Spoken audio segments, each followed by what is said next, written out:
നിനക്കെങ്ങനെ അയാളറിയാം? ഗൗരി ചോദിച്ചു. എന്നാൽ കാശി ഞെട്ടി. തന്നെ കിച്ചു എന്ന് വിളിക്കുന്നത് തൻ്റെ ഏട്ടൻ മാത്രമാണ്. വേറെ ആരും അങ്ങനെ വിളിക്കുന്നത് തനിക്കിഷ്ടമല്ല. പക്ഷെ ഗൗരിയോട് അവനത് പറഞ്ഞില്ല. എന്താടാ, ഞാൻ ചോദിച്ച കേട്ടില്ലെന്നുണ്ടോ? ഗൗരി വീണ്ടും ചോദിച്ചു. ഏയ് ഇല്ല ചീച്ചമ്മേ, അതെൻ്റെ ഏട്ടന്മാരാണ്. അത് കേട്ടതും പാറു ഞെട്ടി. എന്താ ചീച്ചമ്മേ? ഒന്നുമില്ലടാ, നീ അറിഞ്ഞോ? എന്ത്? കാശി ആലോചിക്കുന്ന പോലെ ആക്ഷൻ കാട്ടി പറഞ്ഞു. നാളെ കോളേജ് അവധിയാണ്. ശരിക്കും? കാശി സന്തോഷത്തോടെ ചോദിച്ചു. അതേടാ, കുറച്ച് ഡേ ലീവാണ്. നാളെ നിനക്ക് വല്ല പരിപാടി ഉണ്ടോ? ഇല്ല. എന്തേ? എനിക്കൊന്ന് അമ്പലത്തിൽ പോകണം. അമ്മക്കുട്ടിക്ക് വയ്യാത്തോണ്ട് വരാൻ പറ്റില്ല. എനിക്കാണെങ്കിൽ ഈ നാടത്ര പരിചിതല്ല, ഗൗരി പറഞ്ഞു. അതിനെന്താ ഏട്ടത്തി? കാശിയുടെ ഏട്ടത്തി വിളി കേട്ട് പാറുവിൻ്റെ കിളികളെല്ലാം കൂടും കുടക്കെടുത്ത് പോയി. എന്തോന്ന്? ഗൗരി അവനെ കൂർപ്പിച്ച് നോക്കിക്കൊണ്ട് ചോദിച്ചു. അല്ല ചേച്ചിയെ, നമുക്കേ ഒരു 6 മണിയാകുമ്പോൾ പോവാം, ഓക്കെ? അപ്പോഴേക്കും കാശിയുടെ വീടെത്തി. ഗൗരിയുടെ വീട് തൊട്ടപ്പുറത്ത് തന്നെയാണ്. ചീച്ചമ്മേ, ഇതാണ് എൻ്റെ വീട്. അവനൊരു വീടിനെ ചൂണ്ടിക്കാട്ടി പറഞ്ഞു. കൊള്ളാം, അകത്തേക്ക് വരുന്നു. കാശി ഗൗരിയുടെ കയ്യിൽ പിടിച്ചുകൊണ്ട് പറഞ്ഞു. ഏയ് ഇല്ല, ഞാൻ ഇനി ഇവിടെ തന്നെ ഉണ്ടല്ലോ, ഒരു ദിവസം വരാം, ഓക്കെ? എന്ന് നീ പൊക്കോ. അവൾ അവൻ്റെ കവിളിൽ തലോടിക്കൊണ്ട് പറഞ്ഞു. പുതുക്കോട്ട മന, ഇവിടുത്തെ കാരണവർ മാധവ വശിഷ്ഠ, പത്നി ദേവിയേക്കും 2 മക്കള്. പ്രതാ വസിഷ്ഠ ഡിവോഴ്സാണ്. പാർവതി ദേവി വസിഷ്ഠ, ഭർത്താവ് ശിവരാമൻ. ഗൗതം ശിവ, ഗൗരി പാർവതി. പാറു കയറി ചെല്ലുമ്പോൾ കണ്ടു തന്നെ അക്ഷമയോട് നോക്കി നിൽക്കുന്ന തൻ്റെ അമ്മയും അമ്മാവിനെയും മുത്തശ്ശിയും. എന്താ കുട്ടി ഇത്ര വൈകി? നിന്റെ വണ്ടി എവിടെ? മുത്തശ്ശി പരിഭ്രമത്തോടെ ചോദിച്ചു. എൻ്റെ അമ്മേ, പാറൊന്നകത്ത് കയറട്ടെ, പ്രതാപ് പറഞ്ഞു. ദേവിമോൾക്ക് എന്താ വെച്ച് കൊടുക്ക്, പ്രതാപ് പറഞ്ഞു. അത് കേട്ടതും പാർവതി അകത്തോട്ട് പോയി. എങ്ങനെ ഉണ്ടായിരുന്നു പാറു ആദ്യ ദിവസം? പ്രതാപ് അവളുടെ തലമുടിയിൽ തലോടിക്കൊണ്ട് ചോദിച്ചു. കുഴപ്പമില്ല, പിന്നെ അമ്മയുടെ കിച്ചുട്ടൻ്റെ ക്ലാസ് ടീച്ചറാ ഞാൻ, അവൾ അകത്ത് കയറിക്കൊണ്ട് പറഞ്ഞു. പിന്നെ അവൾ അന്നത്തെ വിശേഷം മൊത്തം പറഞ്ഞു. പിറ്റേ ദിവസം രാവിലെ തന്നെ കുളിച്ചു വന്നു. സാരിയെടുത്ത് ഇടതൂർന്ന മുടി 2 ഭാഗത്തു നിന്നും കുറച്ചെടുത്ത് കുളിർപ്പിന്നിട്ട് നെറ്റിയിൽ കറുത്ത കുഞ്ഞു പൊട്ടും വെച്ചു. റൂമിലേക്ക് ചായയുമായി വന്ന ദേവി കാണുന്നത് സാരിയെടുത്ത് നിൽക്കുന്ന പാറുവിനെയാണ്. നീ എങ്ങോട്ട് മോളെ ഈ വെളുപ്പാങ്കാലത്ത്? ദേവി സംശയത്തോടെ ചോദിച്ചു. അമ്പലത്തിലേക്ക് അമ്മേ, മനസ്സിനൊരു സമാധാനമില്ല. എന്തോ അരുതാത്തത് സംഭവിക്കും എന്ന് മനസ്സ് പറയുന്നു, ഗൗരി ആദിയോട് പറഞ്ഞു. അതൊക്കെ നിന്റെ തോന്നലാണ് പാറു. നിനക്ക് അമ്പലത്തിൽ ഒറ്റയ്ക്ക് പോകാൻ അറിയോ? ദേവി ചോദിച്ചു. ഇല്ല, കിച്ചു വരാന്ന് പറഞ്ഞു. അവൾ ചായ ഒരു സിപ്പ് എടുത്തുകൊണ്ട് പറഞ്ഞു. മോളെ സൂക്ഷിക്കണം, നിന്നെ എനിക്ക് വർഷങ്ങൾക്ക് ശേഷമാ കിട്ടി. ഒന്നുകൂടി നിന്നെ പിരിയാൻ അമ്മയ്ക്ക് വയ്യ പാറു, അവർ കണ്ണീരോട് പറഞ്ഞു. അയ്യോ, എൻ്റെ ദേവിട്ട് കരയാണോ? ഇത് ഞാൻ തരുന്ന വാക്കാ, ഒരിക്കലും എൻ്റെ ദേവിനെ വിട്ട് പോവില്ല. അവൾ അവരുടെ കവിളിൽ പിടിച്ചു വലിച്ചുകൊണ്ട് പറഞ്ഞു. പാറു, വസുന്ധര അവൾ നീ ഉദ്ദേശിക്കുന്ന പോലെയല്ല, ദേവി പറഞ്ഞു. എനിക്കറിയാം അമ്മേ, എങ്ങനെയും ഏട്ടനെ അവരിൽ നിന്ന് രക്ഷിക്കണം, പാറു നിശ്വാസം എടുത്തുകൊണ്ട് പറഞ്ഞു. ശരി മോള് പൊക്കോ, ഇനി നിന്ന് വൈകും, ദേവി പാറുവിൻ്റെ തോളിൽ തട്ടി പറഞ്ഞു. പാറു നേരെ കാശിയുടെ വീടിൻ്റെ മുന്നിൽ പോയി നിന്നു. കുറേ നേരം കഴിഞ്ഞിട്ടും അവനെ കണ്ടില്ല. എന്നാൽ മാഹിയെ പേടിയായതിനാൽ അവൾ വീടിന് പുറത്ത് തന്നെ നിന്നു. 6 മണി പറഞ്ഞ സമയം 6:30 ആയപ്പോൾ പാറു രണ്ടും കൽപ്പിച്ച് കാശിയുടെ വീട്ടിൽ പോയി കതകിന് തട്ടി. 2-3 തവണ തട്ടിയിട്ടാണ് കതക് തുറന്നത്. അതും മാഹിയായിരുന്നു. ഏത് മറ്റേ ഉറങ്ങാനും സമ്മതിക്കില്ല, നാശം എന്ന് കുറെ സരസ്വനാമങ്ങൾ പറഞ്ഞ് മാഹി കതക് വലിച്ചടിച്ച് കഴിഞ്ഞിട്ടാണ് മാഹി പുറത്തുനിന്നത് ഗൗരിയാണെന്ന് മനസ്സിലായത്. പാറോണൽ എന്താ ഇപ്പോൾ കഥ എന്ന് പറഞ്ഞു നിൽക്കുവാണ്. അപ്പോൾ തന്നെ കതക് വീണ്ടും തുറന്നു. അവളെ കണ്ട മാഹിയുടെ കണ്ണുകൾ വിടർന്നു. ചമയങ്ങളൊന്നുമില്ലാതെ തന്നെ അവൾ അത്രയും സുന്ദരിയായിരുന്നു. അതെ, കതക് തുറന്നിട്ടൊന്നും മിണ്ടാതെ തന്നെ നോക്കി നിന്ന മാഹി അവൾ വിളിച്ചു. അപ്പോഴാണ് മാഹിക്കും താൻ ഇത്രയും നേരം ഗൗരിയെ നോക്കി നിൽക്കുവാണെന്ന് മനസ്സിലായത്. എന്താ? മാഹി ചമ്മൽ പുറത്ത് കാണിക്കാതെ ചോദിച്ചു. അത് പിന്നെ കാശ് നിനക്ക് തന്നെ വിക്കുണ്ടോ? മാഹി വാതിൽ ചാരി മാറിൽ കൈ കെട്ടിക്കൊണ്ട് ചോദിച്ചു. ഇല്ല, കാശ് എവിടെ? അവളൊരു വിധത്തിൽ പറഞ്ഞൊപ്പിച്ചു. അവരിവിടെ ഉണ്ട്. എന്തിനാ? അത് പിന്നെ അവൻ അമ്പലത്തിൽ പോവാന്ന് പറഞ്ഞിരുന്നു. ഗൗരി പേടിയോട് പറഞ്ഞു. അവൻ റെഡിയാവുന്നു. നിനക്ക് ചായ ഇടാൻ അറിയോ? മാഹി ഒരു പിരികം പൊക്കിക്കൊണ്ട് ചോദിച്ചു. അവൾ തല താഴേക്കും മേലേക്കും ചലിപ്പിച്ചു. എന്താടി, നാവിറങ്ങിപ്പോയോ? ഇല്ല. പറ, ചായ ഇടാൻ അറിയോ? അറിയാം. എന്തോ ഏട്ടാ, എൻ്റെ ചേച്ചിയമ്മയെ പേടിപ്പിച്ച് കൊല്ലുവാ നിങ്ങൾ? കാശി സ്റ്റെയർ ഇറങ്ങിക്കൊണ്ട് ചോദിച്ചു. അല്ലട ചെറുക്ക, നിന്റെ ചേച്ചിക്ക് വിക്ക് വന്നു. മായി ഒരു കള്ളച്ചിരിയോട് പറഞ്ഞു. എന്തോന്ന്? കാശിയൊന്നും മനസ്സിലാവാത്ത പോലെ ചോദിച്ചു. അത് കിച്ചു. ഒന്നുമില്ല കിച്ചു, നീ വായോ, നമുക്ക് പോവാം. മായ തുടങ്ങുമ്പോഴേക്കും പാറു ഇടയിലേക്ക് കയറി പറഞ്ഞു. പാറു തിരിഞ്ഞു നടന്നു. കാശിയും പുറകെ പോയി. ഏട്ടാ ശരി, ഞങ്ങൾ ഇറങ്ങട്ടെ. സൂക്ഷിച്ചു പോയി വാടാം, മാഹി അവനോട് പറഞ്ഞു. കാശിയും ഗൗരിയും നടന്ന് ഗേറ്റ് എത്തിയതും വരുന്നു നമ്മുടെ മാഹിയുടെ പട്ടാളം വന്നു. എങ്ങോട്ടാടാ? കിച്ചൻ പറഞ്ഞു. അമ്പലത്തിലേക്ക്, കാശി പറഞ്ഞു. എന്താടാ, എക്സാം വല്ല ആണോ? ഹജു കളിയാക്കലോട് ചോദിച്ചു. അതിന് കൂർപ്പിച്ചുള്ള നോട്ടമായിരുന്നു കാശിയുടെ മറുപടി. ഹലോ ടീച്ചറെ, ഞങ്ങൾ മനസ്സിലായോ? അജു ചോദിച്ചു. ഗൗരി ഇല്ലെന്ന് തലയാട്ടി. അപ്പോഴേക്കും മാഹി അവരുടെ അടുത്തെത്തി. ഞങ്ങൾ മാഹിയുടെ ഫ്രണ്ട്സാണ്. ഞാൻ അജ്മൽ. സ്നേഹമുള്ളവർ എന്നെ അജു എന്ന് വിളിക്കും. അതെ, ഈ പഞ്ചായത്തിലെ എല്ലാ പെൺകുട്ടികൾക്കും ഇവൻ സ്നേഹം നൽകും. ദേവൻ അജുവിനെ കളിയാക്കിക്കൊണ്ട് പറഞ്ഞു. അത് കേട്ട് ഗൗരി ചിരിച്ചു. അത് പിന്നെ ഒരാൾക്ക് മാത്രമായി സ്നേഹം കൊടുത്താൽ വേറെ ആൾ പിണങ്ങില്ലേ? അതുകൊണ്ട് എല്ലാവർക്കും കൊടുക്കും. അതിനാണ് ഇവൻ എന്നെ കോയെന്ന് വിളിക്കുന്നത്.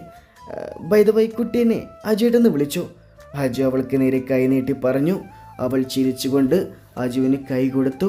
അത് കണ്ട് മാഹിക്ക് ചെറുതായി ദേഷ്യം വന്നു. ഡേയ്, അമ്പലത്തിൽ പോവാനാണല്ല, അങ്ങോട്ട് പോടി, കിടന്ന് സംസാരിക്കാതെ. മാഹി അലറി. എല്ലാവരും ഒരുപോലെ ഞെട്ടി. എൻ്റെ ഏട്ടാ, നിങ്ങൾക്ക് എന്താ മനുഷ്യ? കാശി മാഹിയോട് ചോദിച്ചു. ഒന്നുമില്ല, നിങ്ങൾ ചെല്ലാൻ നോക്ക്, മാഹി മുഖം വെട്ടിച്ചുകൊണ്ട് പറഞ്ഞു. ചീച്ചു വായോ. കാശി നടന്നു. പിന്നാലെ ഗൗരിയും. അവർ കുറച്ച് നടന്നതും ഗൗരി മാഹിയെ തിരിഞ്ഞു നോക്കി. എന്തോ അത് കണ്ടപ്പോൾ മാഹിയുടെ മുഖം വിരിഞ്ഞു. വേറെ ആരും അത് ശ്രദ്ധിച്ചില്ല. എന്നാൽ മാഹിയെ മാത്രം ഉറ്റുനോക്കിയ കണ്ണുകൾ അത് ശ്രദ്ധിച്ചിരുന്നു. അവൻ്റെ അതിരങ്ങളിലും പുഞ്ചിരി വിടർന്നു. കുറച്ച് നേരത്തെ നടത്തതിന് ശേഷം കാശിയും ഗൗരി അമ്പലത്തിലെത്തി. ഗൗരിയും കാശിയും അമ്പലത്തിൽ കയറുമ്പോൾ തന്നെ കണ്ടു ഗൗരിയെ മാത്രം ലക്ഷ്യം വെക്കുന്ന ചില കഴുകൻ കണ്ണുകൾ. എന്നാൽ അവർ അത് കാര്യമാക്കിയില്ല. അവരിരുവരും ശ്രീകോവിൽ മുന്നിൽ പോയി നിന്നും തൊഴുതു. കാശിക്കൊരു കോൾ വന്നതിനാൽ അവൻ ഗൗരിയോട് പറഞ്ഞു പുറത്തേക്ക് പോയി. കുട്ടി ആരാ? ഇതിനു മുന്നിവിടെ കണ്ടിട്ടില്ലല്ലോ. പ്രസാദം തരുമ്പോൾ പൂജാരിയുടെ വകയായിരുന്നു ചോദ്യം. എന്നാൽ മറുപടി കൊടുത്തത് അകത്തേക്ക് വന്ന കാശിയായിരുന്നു. ദേവിയമ്മയുടെ മോളാ. അത് കേട്ട് പൂജാരി ഞെട്ടി. എല്ലാവരുടെയും ശ്രദ്ധ ഗൗരിയിലേക്ക് പോയി. തമ്പുരാട്ടി കുഞ്ഞോ? അയാൾ ഗൗരിയെ നോക്കി ചോദിച്ചു. അവൾ അതിനൊന്ന് ചിരിച്ചു കാട്ടി. ചേച്ചി ഒന്ന് വന്നേ, നമുക്ക് പോവാം. കാശി ഗൗരിയുടെ കയ്യിൽ പിടിച്ചു വലിച്ചു പറഞ്ഞു.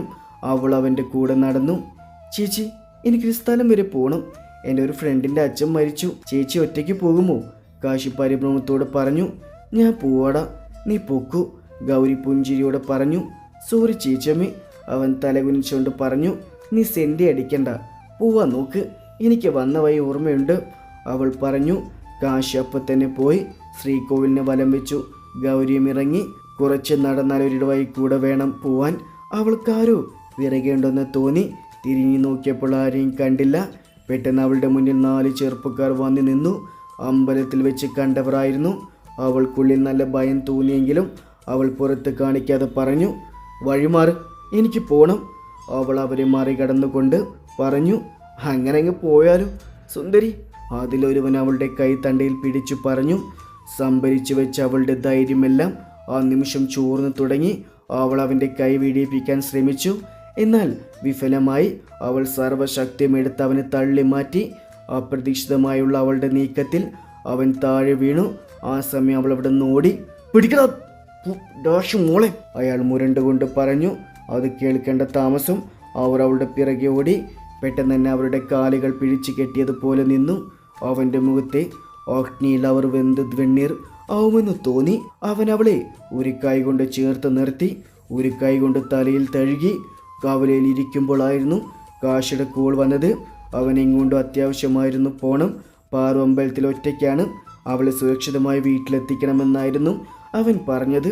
അത് കേട്ടതും എവിടെ നിന്നില്ലാത്ത സന്തോഷം തന്നെ വന്ന് മൂടുന്നത് മഹി അറിഞ്ഞു. അവൻ വേഗം അമ്പലത്തിൻ്റെ ഭാഗത്തേക്ക് നടന്നു. ഇടവഴി എത്തിയതും അവൻ്റെ നെഞ്ച് ക്രമാതീതമായി മിടിക്കുന്നത് അവൻ അറിഞ്ഞു. പെട്ടെന്നാണ് ആരോ വന്ന് നെഞ്ചിൽ വന്ന് ഇടിച്ചത്. നിമിഷ നേരങ്ങൾ വേണ്ടി വന്നില്ല മഹിക്കതാരെന്ന് മനസ്സിലാക്കാൻ. അവളുടെ കുഞ്ഞുടൽ വിറയ്ക്കുന്നുണ്ട്.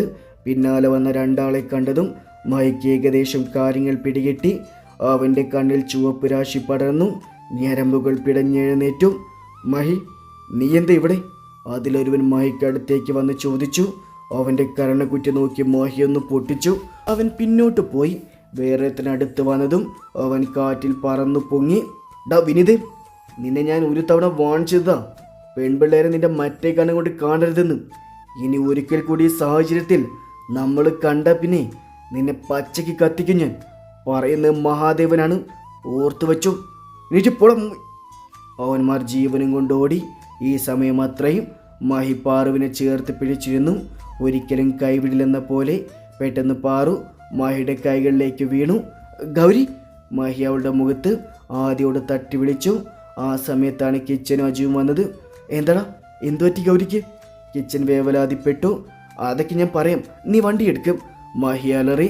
അജു വേഗം ജീപ്പുമായി വന്നു. മഹി അവളെ കയ്യിൽ കോരിയെടുത്ത് ജീപ്പിൽ കയറി ഹോസ്പിറ്റലിൽ പോയി. ഹോസ്പിറ്റലിൽ മഹി ഡോക്ടറെ കണ്ട് തിരിച്ചു വരുമായിരുന്നു. അപ്പോഴാണ് ധൃതിപ്പെട്ട് വരുന്ന പ്രതാപിനെ കാണുന്നത്. കിച്ചൻ കാര്യങ്ങളെല്ലാം വിളിച്ചു പറഞ്ഞെന്നും അവൻ മനസ്സിലായി. അയാൾ വേഗം മഹിക്കടുത്ത് വന്നു. മഹി, എൻ്റെ കുട്ടിക്ക് എന്താ സംഭവിച്ച്? അയാൾ മഹിയുടെ കയ്യിൽ പിടിച്ചുകൊണ്ട് ചോദിച്ചു. ഏയ് ഒന്നില്ല, BP ഷൂട്ടായതാ, അവൻ പറഞ്ഞു. പിന്നെ അവർ ഇരുവരും ചേർന്ന് പാറുക്കുട്ടി കിടന്ന റൂമിൽ പോയി. വാടി തളർന്ന ബെഡിൽ കിടക്കുന്ന പാറുവിനെ കാണി അയാളുടെ നെഞ്ചൊന്ന് വിങ്ങി. തന്നെ വിശ്വസിച്ച് വന്നവൾ, ദേവമംഗലത്തെ റാണിയെപ്പോലെ ജീവിച്ചവൾ ഇന്നീ നിധിയിലെത്തിയതോർത്ത് അയാളുടെ കണ്ണ് നിറഞ്ഞു. പാറു! ഫാനിൽ കണ്ണ് നട്ടിക്കിടന്ന പാറുവിൻ്റെ ശ്രദ്ധ അവരിൽ പോയി. അമ്മാവ! അവളൊരേങ്ങലോട് വിളിച്ചു. അയാൾ വേഗം പോയി അവളെ പോയി പുടർന്ന് തിരിച്ചവളും. കുറേ നേരത്തിന് ശേഷം അവളെ ഡിസ്ചാർജ് ചെയ്തു. ഈ നേരം അത്രയും മഹിയും കിച്ചനും അവരുടെ ഒപ്പമുണ്ടായിരുന്നു. പ്രതാപും അവരുടെ കാറിൽ പോയി. മഹിയും കിച്ചനും അവരുടെ ജീപ്പിൽ കയറി. മഹി, ഈ നേരം വരെ ഗൗരിക്ക് എന്താ സംഭവിച്ചെന്ന് നീ പറഞ്ഞില്ല? കിച്ചൻ മുഖത്ത് ഗൗരവം വരുത്തി ചോദിച്ചു. അതൊക്കെ ഞാൻ ഗോഡലിൽ ചെന്നിട്ട് പറയാം. ആ നേരം അവൻ്റെ മുഖത്തെ വിരിയുന്ന അസുരനെ നോക്കി കാണുകയായിരുന്നു കിച്ചൻ. പിന്നെ ഒന്നും ചോദിക്കാൻ അവന് തോന്നിയില്ല. കാരണം അവനറിയാം, ഒരു കാര്യം തീരുമാനിച്ച അതൊരാളുടെ കണ്ണീരിന് മാത്രമേ സാധിക്കൂ എന്ന്. ശരവേഗത്തിൽ അവൻ്റെ ജീപ്പ് മറ്റു വണ്ടികളെ കടന്നു മുന്നേറി. ഗോഡൗണിൽ പൊടിപടലങ്ങൾ സൃഷ്ടിച്ചുകൊണ്ട് അവൻ്റെ മഹീന്ദ്ര താർ വന്നു. അതിൽ നിന്ന് വേഗം അവനിറങ്ങി. മുന്നിൽ പഴയൊരു ചെയറിൽ കെട്ടിയിരിക്കുന്നവരെ കാണി അവൻ്റെ കണ്ണുകൾ വന്യമായി തിളങ്ങി.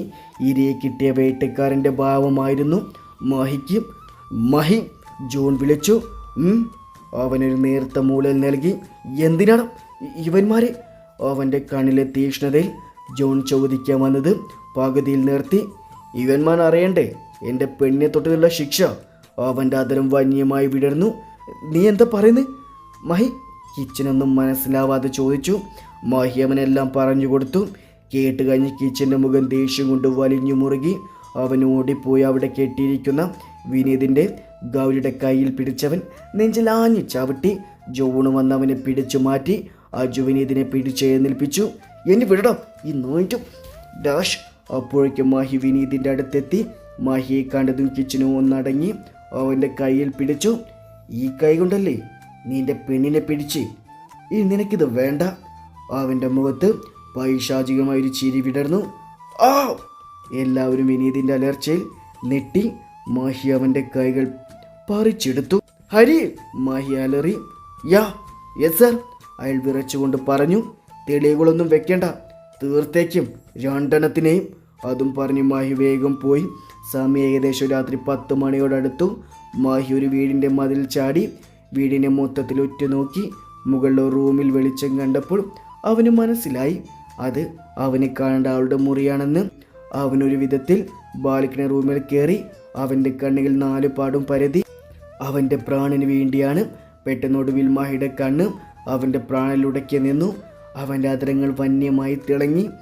എന്താണ്? ദേവമംഗലത്തെ രാജകുമാരി ഗൗരി പാർവതിയുടെ മുഖത്തൊരു മ്ലാനത. മായ ഒരു പ്രത്യേക ഇനത്തിൽ ചോദിച്ചുകൊണ്ട് അവളുടെ അടുത്തേക്ക് നടന്നു. അപ്രതീക്ഷിതമായിരുന്നതിനാൽ അവൾ ഞെട്ടി.